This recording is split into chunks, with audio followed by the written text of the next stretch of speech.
Let's cultivate our motivation when we think deeply about what samsara is. These 5 aggregates under the control of afflictions and karma. And what samsara means, cycling uncontrollably, being born and dying, and born and dying again and again.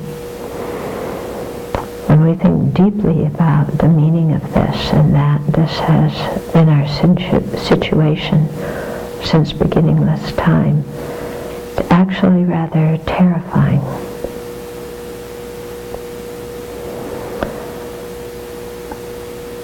But this terror should not immobilize us, it should energize us, because we know that there's a way to reverse this process, and that is by eliminating the ignorance, which is the root of samsara. And this is done by realizing that what ignorance grasps as true, in fact, does not exist. And so in that way we eliminate ignorance by perceiving the opposite of what it perceives. So knowing that there's a solution to the terror of samsara, we eagerly want to pursue it, not only for our own benefit, but realizing that all living beings are exactly like us, no different in wanting happiness and not wanting suffering, and realizing that they've also been kind to us in many ways, in the past, present, and will be kind to us in the future. Then we seek to attain full Buddhahood, so that we'll have the qualities necessary to most effectively and efficiently and skillfully bring about the liberation of all these living beings,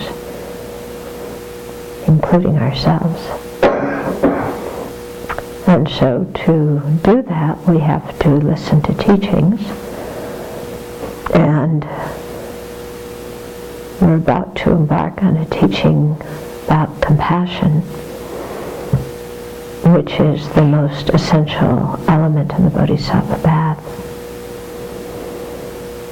So with that bodhicitta mind seeking enlightenment for the benefit of all, let's listen and share in the Dharma today and this coming week.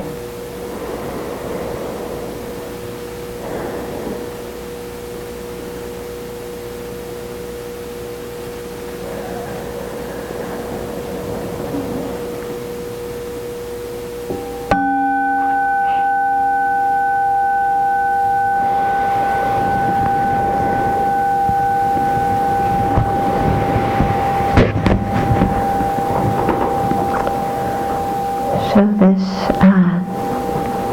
text that we're going to embark on was written by one Mongolian Lama named Lama Losang Tayang. And he wrote actually a great collection of works from philosophy to Tantra.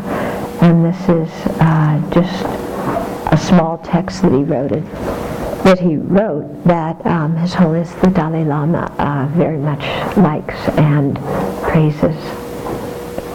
So we're going to follow a translation made by Jose Cabezon on the text, which you have. And I started going through this text 2 years ago, was it?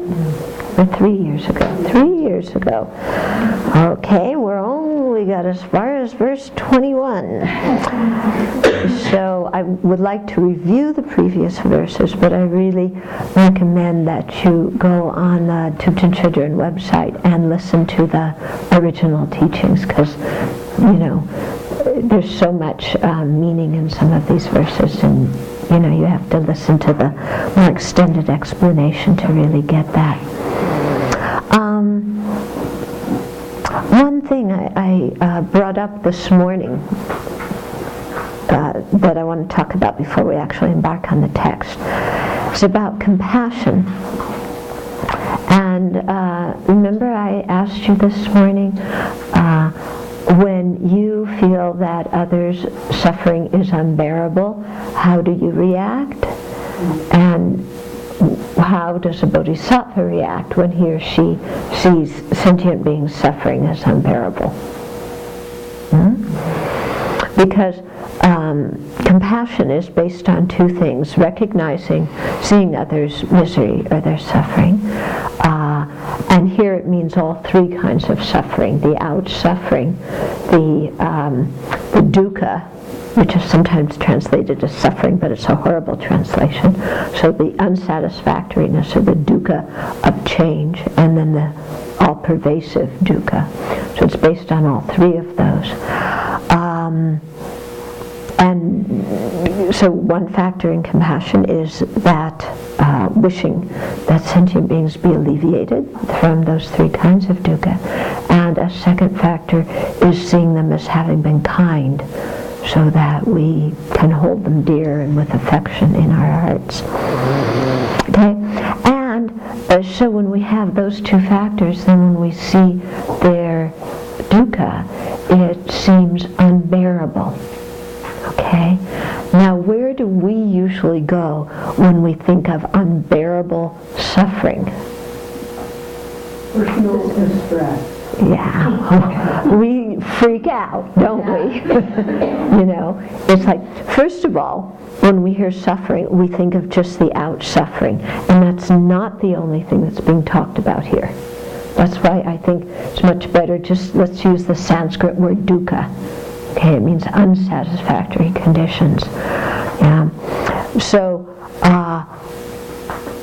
you know, when I think of unbearable suffering, apart from thinking of just the physical, mental, obvious, ouch kind of suffering, unbearable, yeah, as an ordinary being, leads me to think of, well, it's unbearable, so there's nothing else to do but cry and scream and freak out. Anybody else go there when you hear unbearable suffering? Yeah, just it's cry, scream, freak out, and there's nothing that you can do because it's unbearable. Okay. When a bodhisattva looks at sentient beings, dukkha, and sees it as unbearable, it means that they cannot bear to see sentient beings with that kind of misery. But they don't go to there's nothing I can do about it, so let's just cry and scream and freak out. They go to, there's something that I can do about it, and so I'm going to do that. Okay? You with me? Yeah. And this conference that I just returned from on the environment, a monastic conference, we talked about eco-anxiety a lot. And the way some people just see what's happening with global warming and environmental destruction, feel helpless, feel hopeless, and slide into despair. That's kind of ordinary sentient beings' way of doing it, you know? And so when we have that attitude, then of course we don't do anything to prevent global warming or to reverse it. We just freak out and say it's all going down the tubes and I can't do anything. Then we sit and we get stuck in our own depression. Extremely useful. Yeah? Whereas you could look at the exact same situation and say, you know, there's this global warming and environmental hazard, and there's something we can do about it. And even the question is not, can I, as one individual, save the world? Excuse me, nobody's been able to do that so far. Save the world. Okay, so why should we think we are able to? Okay, So instead of thinking, I'm going to make it all better, and if I can't, then I'll just get depressed, let's just think, I'm going to do what I can with energy and enthusiasm and goodwill. Okay? And so then we engage and we do something. So this is the same kind of thing here when we talk about sentient beings' unbearable suffering. Is we don't just say, it's unbearable, nothing to do, let's fall into depression and go have a drink to get rid of our own misery. That doesn't do much good. But, bodhisattvas look at it and say, well, sentient beings' situation has causes. Those causes can be eradicated. And I can do something to help those causes, the afflictions and the karma, to be eradicated. So I'm going to go ahead and do it. And whether I can liberate each and every sentient being doesn't matter. I'm going to try to. And I'm going to be happy and joyful while I'm trying to. Okay? So that's the way in which bodhisattvas react to seeing unbearable suffering. So this whole text is based on that kind of attitude. Yeah. So if you're thinking of compassion as, compassion's so difficult because it's heart-wrenching and I feel so much pain and the suffering of other beings and I can't breathe because it's so awful. And, if you're approaching it that way, it's going to be very difficult to do the bodhisattva deeds. Yeah. Whereas if we approach it with, I'm in the same boat as all these other beings, and there's something we can do, and I'm going to do whatever I can do, and I'm not going to have the expectation that I'm going to transform the whole thing with a snap of the fingers. Yeah. Or that I'm the rescuer of all humanity, because I am the rescuer of all humanity. We're not going to get that kind of egotistical thing, but just, let's do what we can do. Okay? And so then a bodhisattva joyfully goes about practicing to improve their own realization, because by deepening their own realization, they become better equipped and gain more abilities to really be able to benefit others. Okay, so helping oneself, helping others, comes to the same point. It isn't that one neglects oneself and helps others. Okay, we help self and others. Okay? Any questions so far about this? Yeah? Because this is important that you understand exactly what compassion means. Because if we have a wrong idea of compassion, then, since that's the first thing, then everything's going to disintegrate after that. Okay? Okay. So this text is called 108 verses praising great compassion. Yeah, called the Precious Crystal Rosary. So the praise at the beginning is Namo Mahakarunikaya, which means I pay homage to great compassion. And Chenrezig is often called the Great Compassionate One. So it's homage to Chenrezig. Okay, so I'll just try and go quickly through the initial verses to catch us up. Okay, the door to the path of the great beings. Here, great beings refers to, in the Lamrim, when we have the initial level practitioner, the medium, and the advanced, it refers to the advanced level, the person who is seeking enlightenment for the benefit of all beings. Okay, so the door to the path of the great beings, the great seal of the Mahayana. So compassion is called the seal of the universal vehicle, or the great vehicle. The Mahayana is a Buddhist tradition that it cares for all universal sentient beings, and compassion is its primary mark. Great compassion is the mark of the Mahayana. So that's why it's called the Great Seal of the Mahayana. Okay? It's the seed of great awakening, because from compassion comes the bodhisattvas, and from the bodhisattvas comes the enlightened state of Buddha. Okay? I prostrate with devotion to great compassion. So that's the first verse. Okay? Am I going too fast? I'm just trying to give you the meanings of the terms.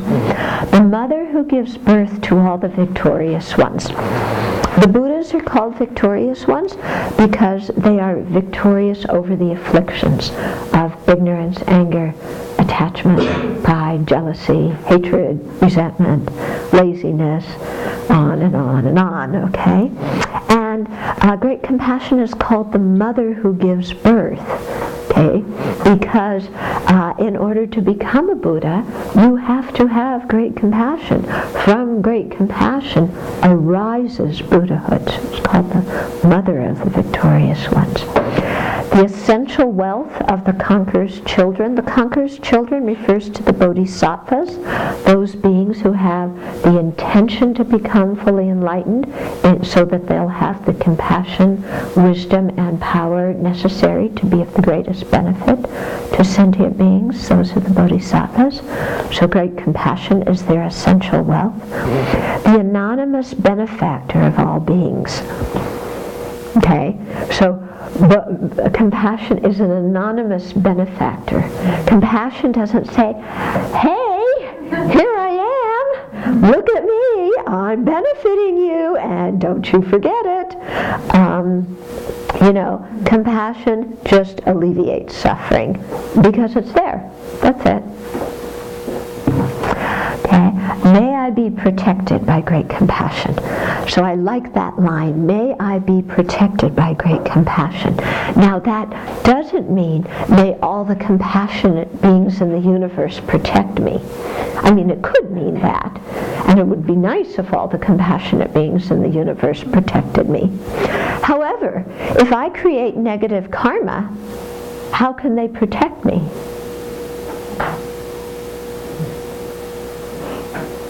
Yeah? Okay. If I am doing misdeeds and harming others, asking for the holy beings to protect me, well, they can't do it. Okay? Because I'm not giving them the chance. I'm acting in the opposite way. So when we say, may I be protected by great compassion, I think that means may my own great compassion increase and develop, and may my own great compassion protect my mind, because when I have great compassion and care for others and aspire for enlightenment, then I'm not going to do negative actions and harmful actions. So my own compassion protects me from doing the destructive actions that cause immediate suffering to others and that karmically cause suffering to myself. Okay? So do you see how our own great compassion protects us? It's not just asking for the great compassionate beings external to us to protect us. Because if we don't practice, we can ask them for protection all we want. They can't do anything. Okay? But when we practice and develop compassion ourselves, that compassion protects our own mind. Okay, may I be protected by great compassion. This reminds me, there was one Tibetan man named, what was his name? Started with a P. Some of you may have been at DFF when he came to speak to us one morning. Were you there? He also wrote a book. He was a Tibetan monk who was imprisoned in China for 30-something years. Peldon something, or Peldon Gyatso, or... Okay, anyway, I think you know who we're talking about. He wrote a book also that's very, very moving. anyway, he came when I was at DFF when we were on 70th Street, and he taught at 6 o'clock in the morning because that was the only time he had before he was leaving, and we had just arranged it like the afternoon before. But after he gave the talk, then he had breakfast with us, and on the little cubicle that was our breakfast, the dining room, on one wall was a picture of Chenrezig. And while I was getting breakfast ready, he just stood in front of that picture of Chenrezig looking at it, and looking and looking and looking at it. And it really struck me that what gave him the ability to endure 30-something years of imprisonment for having done nothing wrong except being a Buddhist practitioner, what gave him the courage to do that and to maintain a sanity through that all was great compassion and faith in great compassion. And so he was just looking at Chenrezig as that embodiment, because that indeed was his refuge during that whole horror that he went through. Okay, so may I be protected by great compassion. Yeah, whether I'm miserable, whether I'm in prison, whatever it is, may my own mind be compassionate and thus protect me. Yeah. There's a story of another, Peldon Gyatso, that was his name, Peldon Gyatso. There's a story of another monk who went to see His Holiness after he got out of prison, the Chinese prison, again for having done nothing wrong except being a Buddhist practitioner. And His Holiness asked him, what was the thing you were most afraid of when you were in prison? Well, you would think he would mention some kind of torture or something like that, but that's not what he said to His Holiness. He said, I was most afraid of losing my compassion for those who harm me, for my captors. Think about that. Yeah, the thing you were most afraid of was losing compassion for the people who were imprisoning you and torturing you. And so here's somebody who his mind was protected by great compassion, and what he was most afraid of was losing that protection.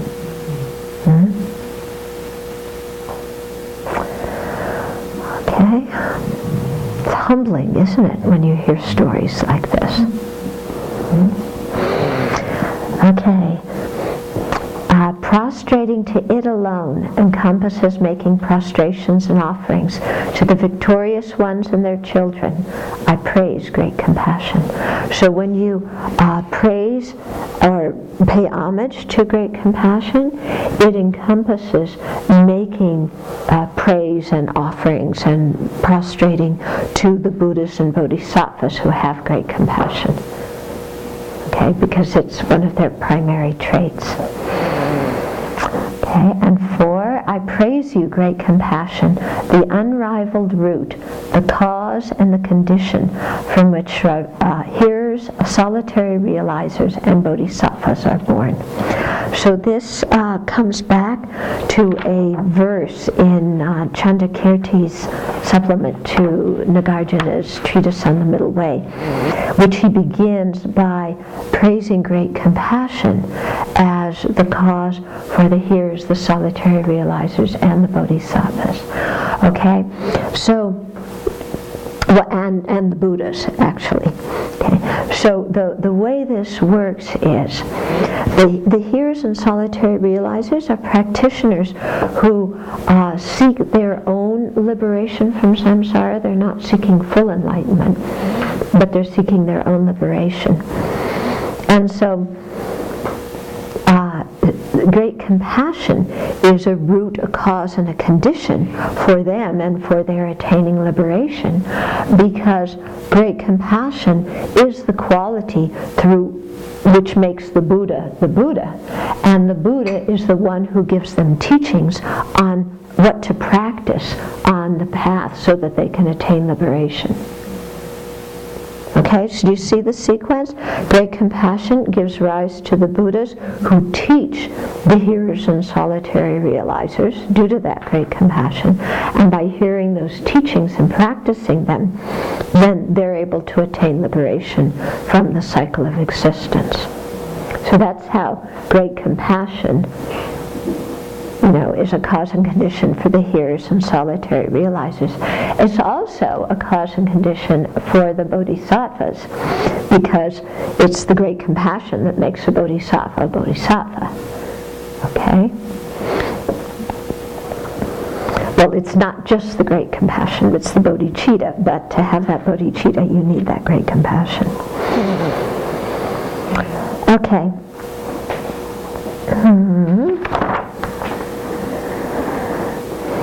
5. I praise you, great compassion, who are important at the beginning like a seed, in the interim like water, and at the end like the fruit, in obtaining the excellent harvest of the victorious ones. Okay, so this also refers to Chandrakirti's praise in his text supplement to the Nagarjuna's treatise on the Middle Way, in which at the beginning he's praising great compassion. So great compassion at the beginning of the Bodhisattva path is like a seed, because it's through, our great compassion starts out and it's pretty tiny, but it's the seed which will grow and grow and grow, enabling us to become a bodhisattva and finally a Buddha. So great compassion is the seed at the beginning. While we're practicing the bodhisattva path, accumulating merit, meditating on the nature of reality and so on, then great compassion is like the water. After you plant a seed, you need to water it. And you need to keep watering it over time. So great compassion, it waters waters our mind. It keeps us going on practicing the bodhisattva path. Because when you're practicing the bodhisattva path, you spend 3 countless great eons accumulating merit. So, there's a little bit of time involved there. And you're involved with benefiting all these ruckus, obnoxious, uncooperative sentient beings, who you try and benefit, and they tell you to go away and leave them alone. So, we need a lot of perseverance and a lot of courage to practice the bodhisattva's deeds. Even meditating on emptiness is not so easy. Sometimes it's scary, sometimes it's boring, sometimes we don't understand it. We need a lot of perseverance for that too. What gives us that kind of courage? It's the great compassion. Okay? So great compassion is like water while we're practicing the path. And then at the end, it's like the fruit of the harvest. Yeah. So when we finally become Buddhas, then all of the Buddha's spontaneous actions for the benefit of sentient beings that just spontaneously occur without any kind of, having to sit down and think about it, all those come about due to great compassion. So the great compassion brings about the fruit or the harvest of the path. Okay, because when we're on the path, we have to really, we start out having what's called fabricated bodhicitta, when you sit there and you go through all the steps of generating bodhicitta. Yeah, so it's fabricated, we kind of get some sense of bodhicitta, but it doesn't last very long. Then when we actually enter the Mahayana path, okay, then we have unfabricated bodhicitta that's pretty stable. That really gives us a lot of enthusiasm for the path. And that keeps us going. But great compassion is the source of that as well. So we need that kind of compassion to keep us going. And then at the end, as we practice with bodhicitta, it brings about the full enlightenment. Okay. In verse 6, I praise you, great compassion, whose defining characteristic is the desire to protect all aged mother sentient beings from the subtle and gross dangers of existence and pacification. Okay, so what this means, the defining characteristic of great compassion is the desire to protect all aged mother sentient beings. Okay? So, first of all, we have to start seeing sentient beings as our mother. And this is done through recognizing that we've had beginningless rebirths. And so there's a chance, pretty good one, that everybody at one time or another has been our mother. And as our mother has been very kind to us in giving us our body, bringing us up, protecting us, giving us an education, and so on. Okay? And so we think of the kindness of the present mother and then generate that to all sentient beings who have been our mothers in previous lives and remember that kindness. And even when sentient beings haven't been our mothers, they've still been kind to us in doing all the different jobs of society that bring about the things that we use. And so, when we say mother sentient beings, the term is designed to have a sense of closeness, because most people feel close to their mother. And, okay, there's problems in our families and this and that and the other thing, but we still feel close to our mother, don't we? Yeah. And at the end of the day, there's love there, even there's, who else knows whatever else has gone on. There's love for our mother at the end of the day because, and to be gender equal, there's love for our father too. Yeah, it should be mother and father sentient beings. Okay, and aged. Yeah. When we think of our parents getting old and having more difficulty and not being able to take care of ourselves, then a feeling of compassion arises more strongly than when we think of them as being young and healthy and in control. Okay? But so when it says aged mother sentient beings, it doesn't just refer to our own mother of this life who's aged. It's referring to a feeling that we want to have of care and concern that's for all sentient beings. Seeing them as we would our own aged mother. Okay? So even if they're young and they're healthy and they're successful and they're doing this, that, and the other thing, we still see that all of that is kind of a superficial appearance, and that underneath it they're stuck in cyclic existence in samsara. Mm-hmm. And so we have that same kind of compassion as we would for our aged parents, in the sense that, it's difficult for them to take care of themselves, so I want to do something to benefit them. Okay, you with me? Okay, so we have that kind of feeling towards all mother sentient beings equally. So it's not playing favorites. It's not our parents of this life that we have so much compassion for and everybody else can go to hell, or everybody else, maybe they can't go to hell, but just, I don't know, they can manage by themselves. Yeah, and it's not like I have compassion for the people who are nice to me and hatred for the people who aren't, or jealousy or resentment or anger, not like that, but really seeing all sentient beings equally as suffering, or having the dukkha of being in samsara, the unsatisfactory condition of being in samsara, and as having been kind to us. Yeah. They say the great Indian sage Atisha, when he went to Tibet, his disciples would see him, kind of going up to the donkey and saying, "Oh, hello, mother. How are you today?" Yeah.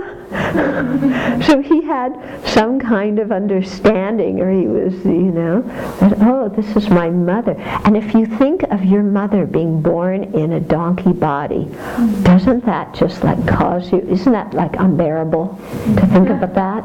To think of your own mother being born in a donkey body? I mean, for me, that's unbearable. So you have to do something if that's the situation. Okay, so it's to all these sentient beings equally. And it wants to free them, okay, the last line here, from the subtle and gross dangers. It says fears here, but it means dangers. The subtle and gross dangers of existence and pacification.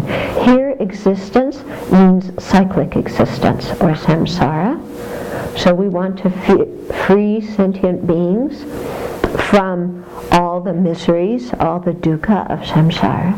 And pacification refers to one's own individual liberation, the liberation of the arhats, okay, which for a bodhisattva, getting stuck in that liberation is rather terrifying, because if you attain liberation for yourself alone, then you can remain for eons in meditative equipoise on the nature of reality. And meanwhile, all of the aged mother sentient beings continue revolving and being miserable in cyclic existence. And for a bodhisattva, that is unbearable. The idea of remaining in their own blissful peace of liberation while everybody else is in cyclic existence. That is unbearable for a bodhisattva. So that's a dangerous thing for a bodhisattva. So great compassion leads us to subdue the dangers of both remaining in cyclic existence and getting stuck in our own personal liberation. Okay, you with me? Bodhisattvas think different than we do, don't they? Yeah? But you can see what makes somebody a bodhisattva is how they think. So we just have to reformat the hard disk and start thinking in a different way. Start looking at things in a different way.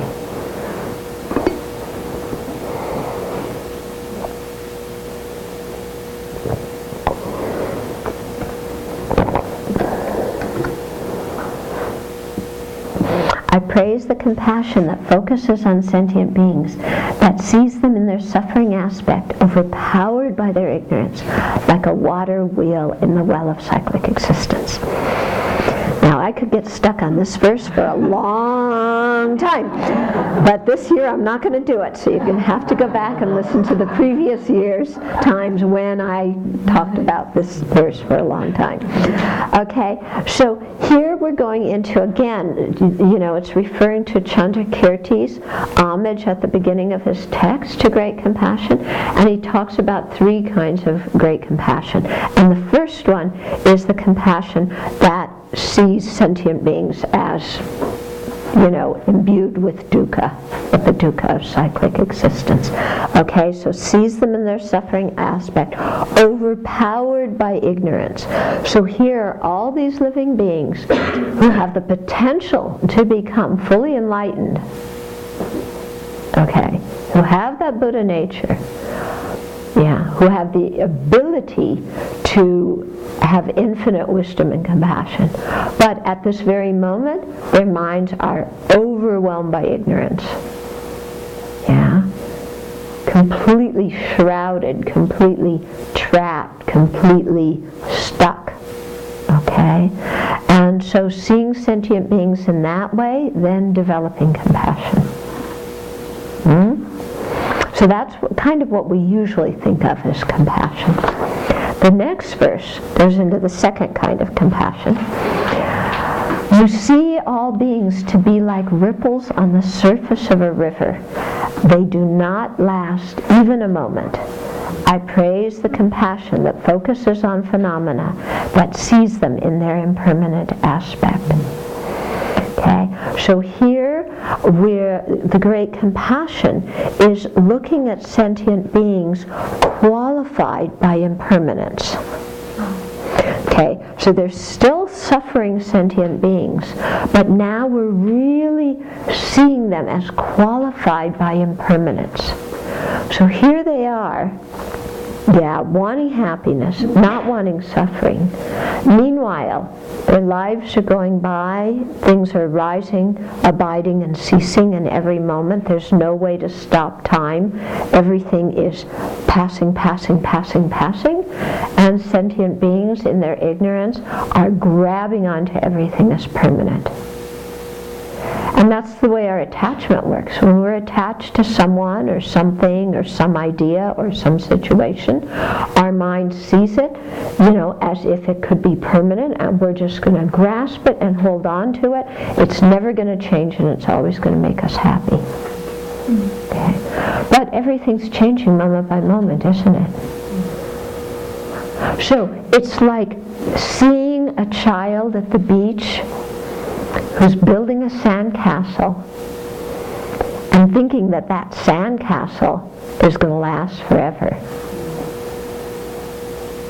Yeah. Do you have compassion for that child? Even they're so excited building the sandcastle, so excited and happy to see it. You know that sandcastle is going to be gone in an instant the next time a big wave comes through. Yeah. Does that make you have greater compassion for the child because the child is ignorant? Yeah, it does, doesn't it? So in the same way, when we see sentient beings as impermanent, but clutching onto their body, their mind, their situation, their friends, their relatives, everything as permanent, that brings great compassion in our mind. And by seeing that they are impermanent, it prevents us from getting attached to them. Because if we're having compassion for them because they're grasping onto things as permanent, but we're also grasping onto them as permanent, that's not suitable, is it? So we're also seeing that they're arising and ceasing in every moment. And because they're arising and ceasing, they don't have some substantial self.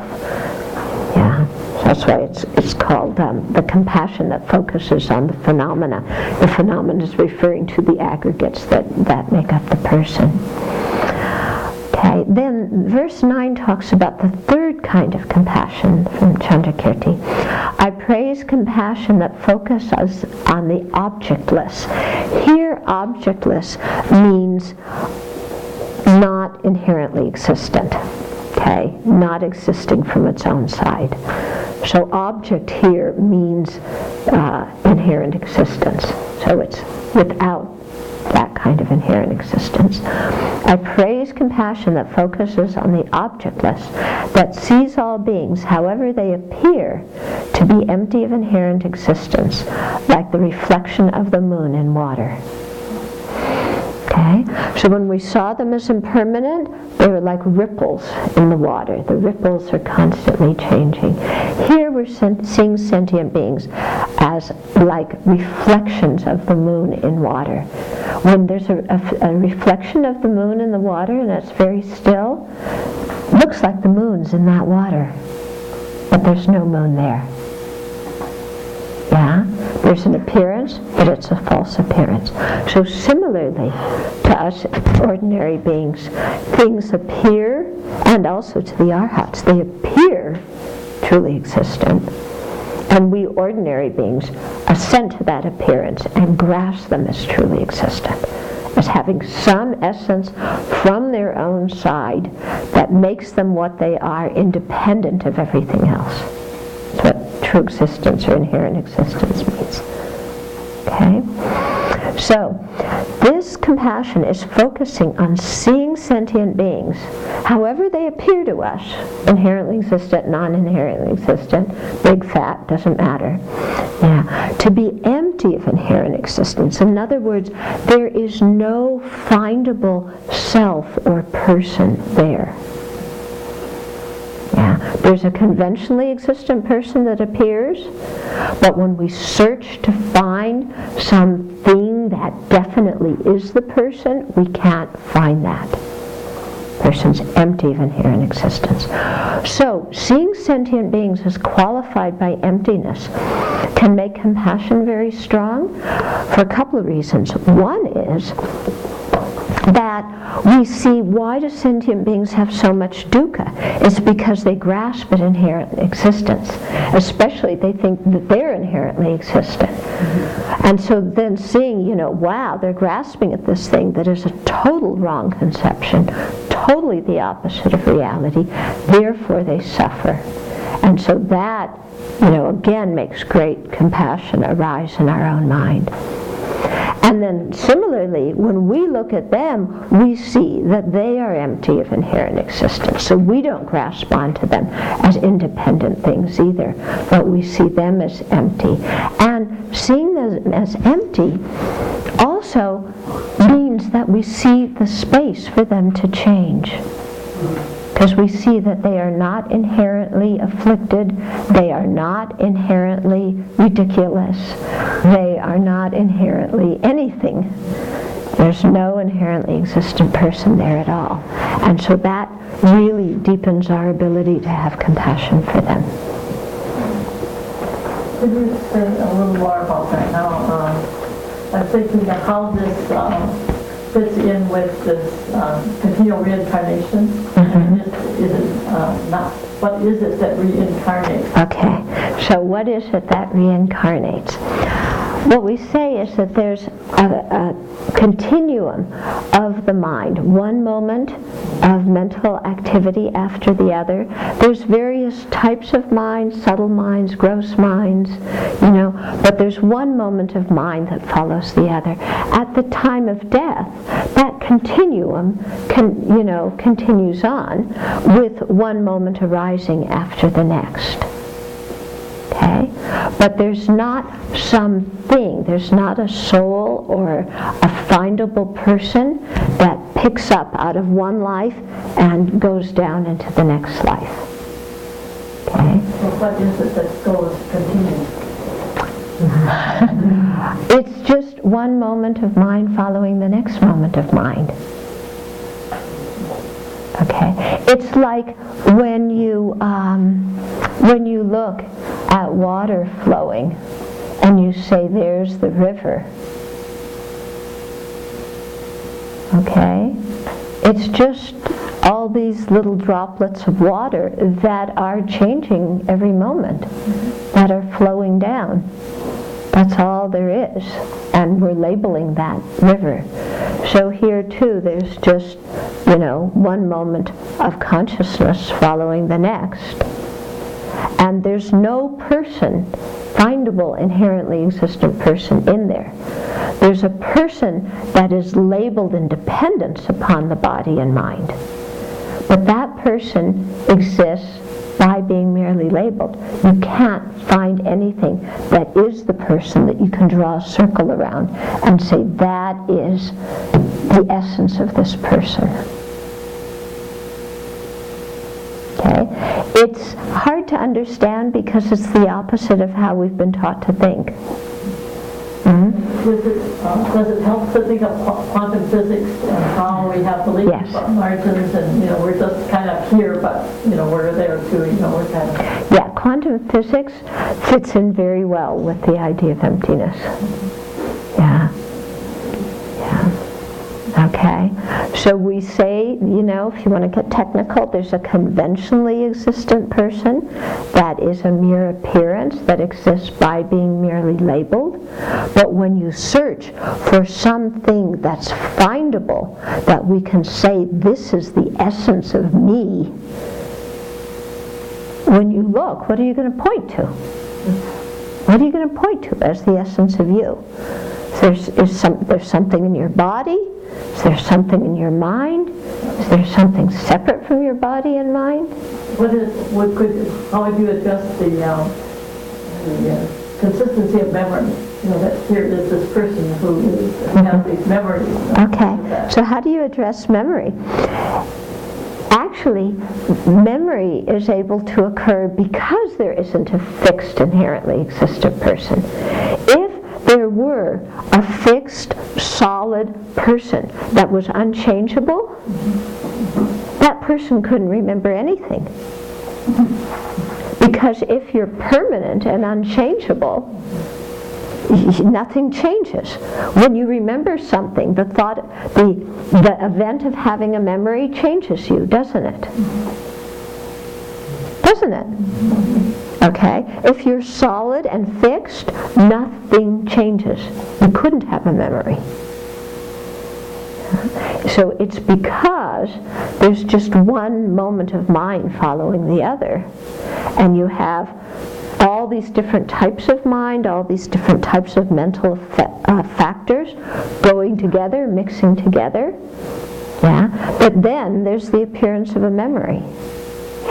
But there's no solid person that has that memory. We like to make everything very solid. This is my life, my memories. What am I? I am all my memories. And we have, there we are, 85 years old, telling stories from, way back when, and we think that is me. Are you your memories? No. Memories are just blips in the mind, aren't they? The events are long over. The memory is just a thought in the mind. Are you your memories? Are any of those things happening now? Why are we so attached? Yeah? Do you see how we construct an image of who we are based on all this stuff? Okay? So all these memories, all this stuff, we bring in, we construct an image. Somebody was mentioning in the last session that we got certain messages when we were kids. Yeah? So we got those messages, then we construct an image, and we think, this is what I am. And we hold it, and then we fight with it, and we struggle with it. They said I was stupid. I'm not stupid. Oh, I think I am, but I don't want to really admit it. But I can't be. They're wrong. But it's all based on holding this image of ourselves so tenaciously, and it's a completely fabricated image, isn't it? Totally fabricated. So similarly, when we create this kind of ego identity, I am this person because here's my life story, and here are my memories, we're just creating a character in a play and thinking that we're it. Yeah?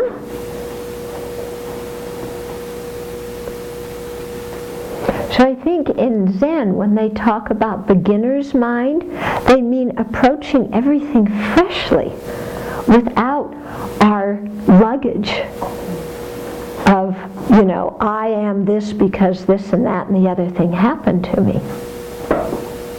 Let's drop that and let's just approach it freshly.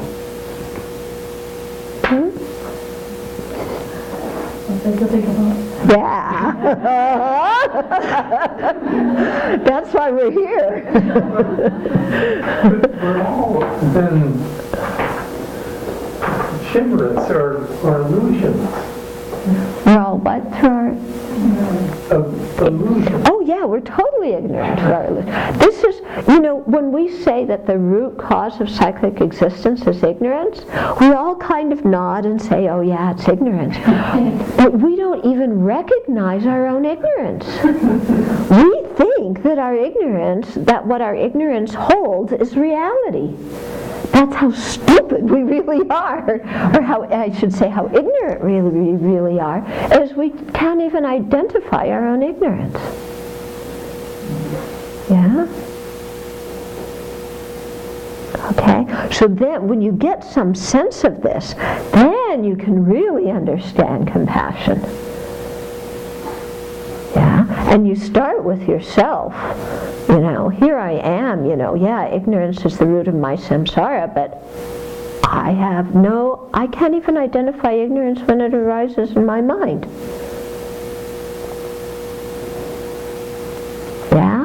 And in fact, what my ignorance holds as real, I believe it. I go along. I salute and curtsy and the whole thing to my ignorance. That's sad, isn't that? That's a cause for compassion to see that.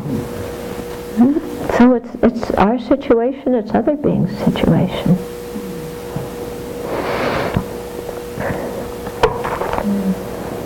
Okay. Verse 10, when one has completely perfected the ability to meditate on great compassion, one must be perfectly enlightened. Therefore, you are the quality that makes the Buddha a Buddha. So 10, 11, and 12 are talking about the three jewels, Buddha, Dharma, and Sangha, and why they're the objects of refuge. So the Buddha, when one has perfected the ability to meditate on great compassion, one must be perfectly enlightened. Therefore, great compassion is the quality that makes a Buddha a Buddha. Okay? So great compassion is essential for Buddhahood. When talking of the Dharma, in verse 11, all of the Buddha's teachings, the Dharma, which are the nature of nonviolence, are elucidated by means of compassion. Thus you are the quality that makes the Dharma the Dharma. So what is one quality that makes something the path to enlightenment? Okay, or even the path to liberation? It's the fact that it's the nature of nonviolence, non-harmfulness, non-cruelty. Yeah? What is nonviolence, non-harmfulness? That's great compassion. Okay, so an essential quality of the Dharma is that it's that nature. So that's what makes the great compassion, makes the Dharma, be an object of refuge. And then verse 12, the disciples of our teacher, the conqueror, in other words, the disciples of the Buddha. So this refers to, it can refer to the hearers, the solitary realizers, or the arhats. They are defined in terms of whether or not they follow the four duties of a shramana.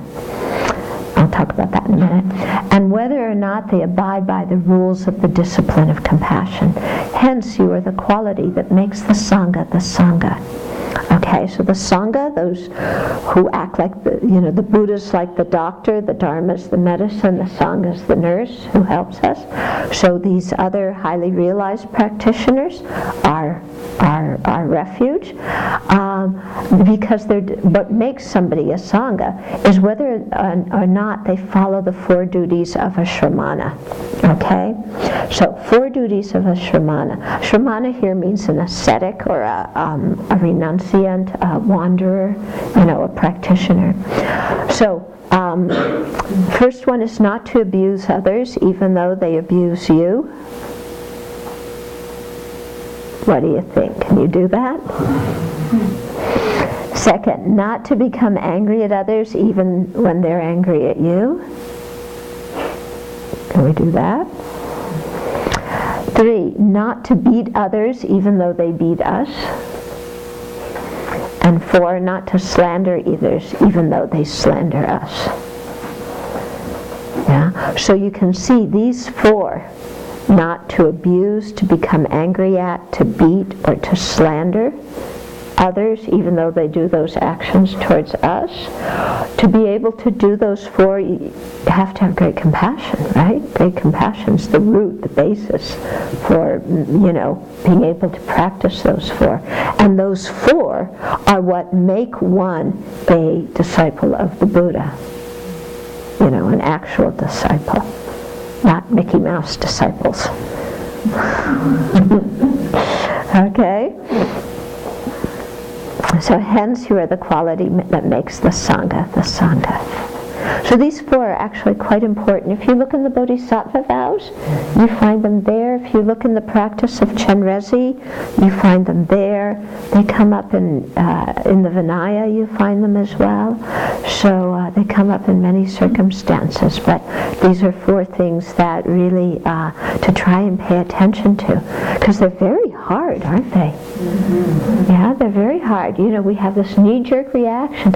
Somebody, hurts me or verbally abuses me or whatever, well, I want to do it exactly back to them. And we're brought up to think that this is justice, aren't we? You know, what were we taught in kindergarten? They threw sand at you, you throw sand back. And we are taught this to retaliate. It's so harmful, isn't it? Or when somebody's angry at us, instantaneously, well, they're angry at me, well, I'm angry at them and don't like them either. Somebody beats us, what do we want to do? Punch them back. We're also taught that. That's the example the adults around us show. That's what the U.S. government's doing. Yeah? Actually, sometimes the governments beat people before they've beaten you. Yeah? That's called the Department of Defense. Yeah? And then the last one about not slandering, not speaking ill of someone, even though they speak ill of us. Ooh, is that one hard? Somebody criticizes us, talks badly about us behind our back. Oh, we want to get even, don't we? It's like this burning thing inside of us of, I have to tell others what an idiot they are because they talk badly about me behind my back.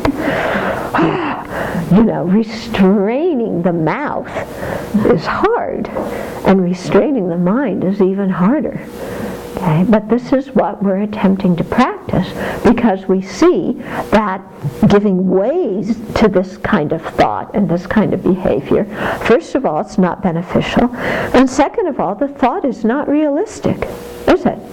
It's all based on, as we talked about this afternoon, I am the center of the universe and everything should go the way I want it to go.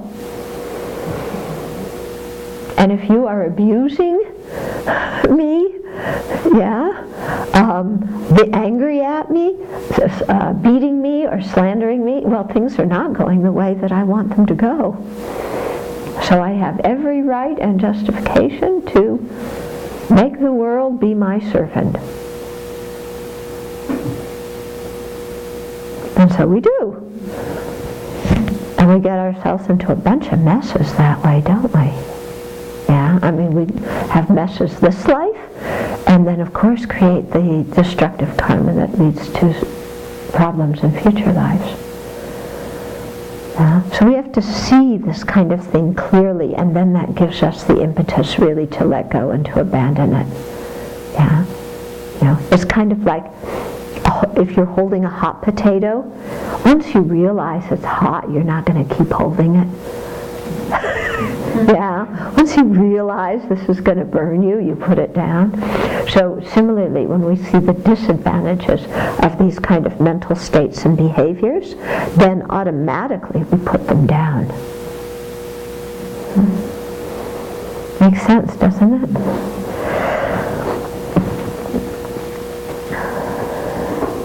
There's a great deal of difference, verse 13, there's a great deal of difference between one who does possess you, compassion, in one's mind stream, and those who do not. Like the Supreme Teacher in Shariputra, the former of whom restored the life's breath of the swan, while the latter could not. Okay, so here it's saying there's a big difference between somebody who has great compassion in their mind stream and somebody who doesn't. And here they're using the example of the Buddha and Shariputra. This is a very strong example because Shariputra is very highly esteemed. He was one of the Buddha's closest disciples who was renowned for his wisdom. Okay? And yet, he doesn't have the great compassion like the Buddha does, and therefore he couldn't benefit sentient beings in the same way that the Buddha could. And the example of it is the Buddha restored the life's breath of a swan while Shariputra could not.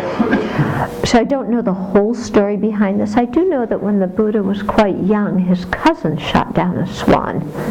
And they quarreled over who got it because his cousin shot it, but the Buddha rescued it.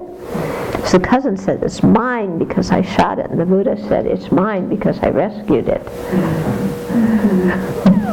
Okay.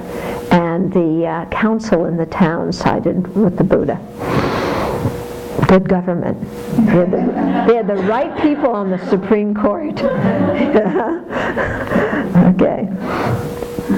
Then verse 14. Hence it is you, great compassion, who liberates from all fears or all dangers. So here all dangers means of staying in cyclic existence and of getting stuck in our self-complacent liberation. Okay. Who is the sole and definitive source of refuge, because they're the essence of the Buddha, Dharma, Sangha, as described in verse 11, 12, and 13, for the world with its gods and other beings. Okay, so source of refuge for the world with its gods and all the living beings. We turn to the Buddha, Dharma, and Sangha as our spiritual guides because their essential quality is great compassion.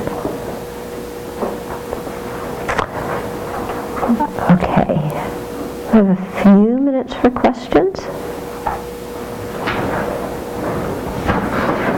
Yeah. Well, I think I've asked this before, but I can't remember how the arhats can be liberated. Because everyone's interconnected, and then they're liberated, but all the other sentient beings are suffering. Mm-hmm. So how are they not connected to the suffering? Okay. Or they don't care? Okay. I cannot get. So you can't understand how somebody could work for their own liberation and be content with that? Well, how are they liberated at all? How are they liberated as well? Okay. With that thing, with the empathy for other suffering, then they would feel not liberated. Okay. The arhats have compassion. They're not totally selfish individuals, you know. And they're also very wise. They've eliminated the ignorance, anger, and attachment, and their seeds, and the karma that causes rebirth. So if you eliminate that, then you are liberated from cyclic existence. You still, which means you are not born by the power of afflictions and karma. So that's an arhat, or foe destroyer. But such a person still has subtle stains on their mind. Yeah, and those need to be eliminated. And what gives you the umph to eliminate them is the great compassion and the bodhicitta. Okay? Because when you attain liberation yourself, I mean, that's blissful, that's great. It's kind of like, you know, if you're in a burning prison, yeah, and you struggle and struggle and struggle, and finally you get out, you can understand somebody going, whoa, I'm out, what a relief, wow, and just staying there. And meanwhile, the house is still burning with other people in it. Okay? It's going to take quite somebody to get themselves out and to say, but everybody else is still in there. I'm going back to rescue them. Okay?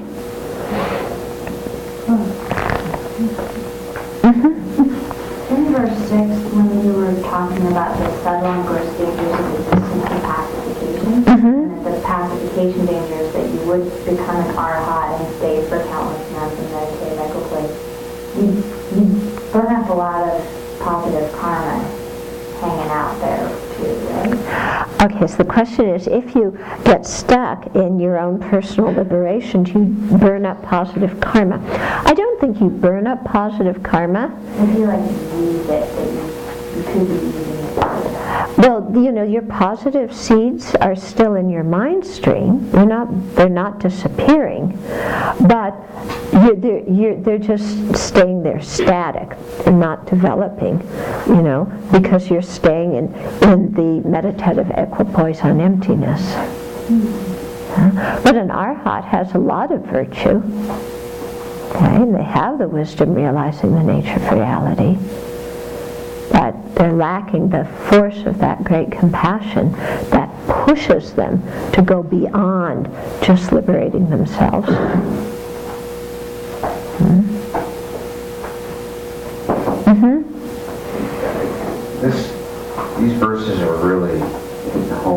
like they did last year. I'm curious as to whether you think, like for the lay practitioners, whether it's a good idea to kind of put a little more emphasis on compassion.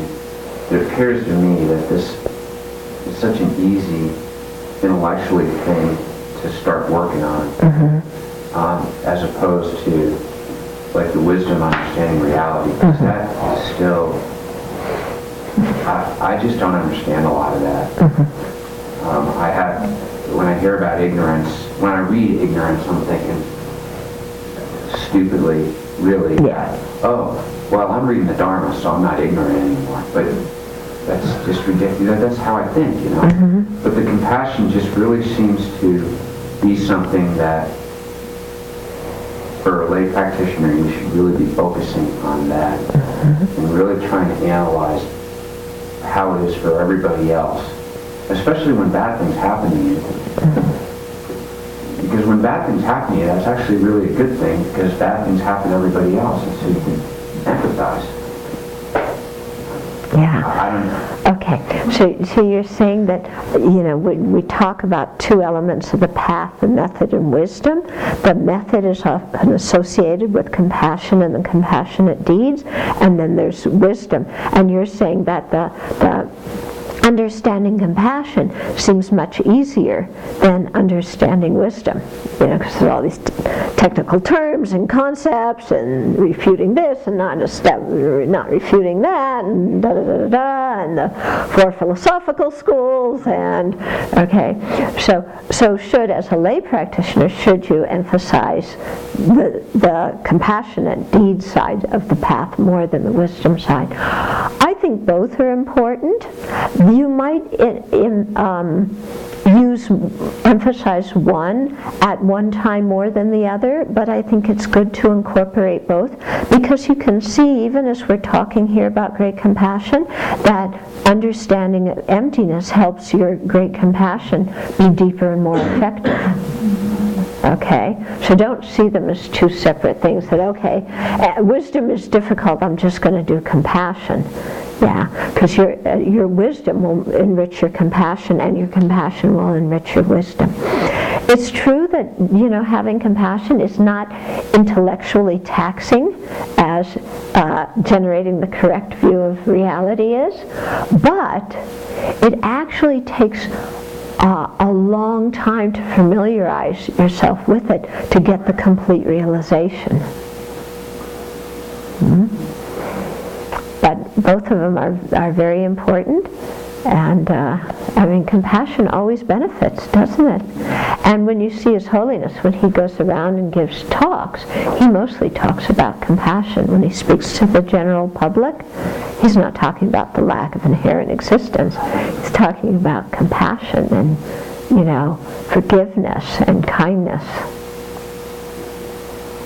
Isn't it wisdom that makes compassion great compassion? I mean, otherwise, isn't that the difference between compassion and great compassion? Is it wisdom that makes great compassion great compassion? I think it's the intensity of the compassion that makes it great compassion. You know, of course, wisdom always helps, doesn't it? But like those verses 7, 8, 9, the three types of great compassion are all talking about. They're all talking about great wisdom. They're all talking about great compassion. But one is seeing sentient beings just as suffering without bringing wisdom in. The second is seeing sentient beings as qualified with impermanence. So then there's the wisdom of impermanence there. And the third one is seeing sentient beings qualified by emptiness of inherent existence. So that's bringing in the ultimate wisdom. Right.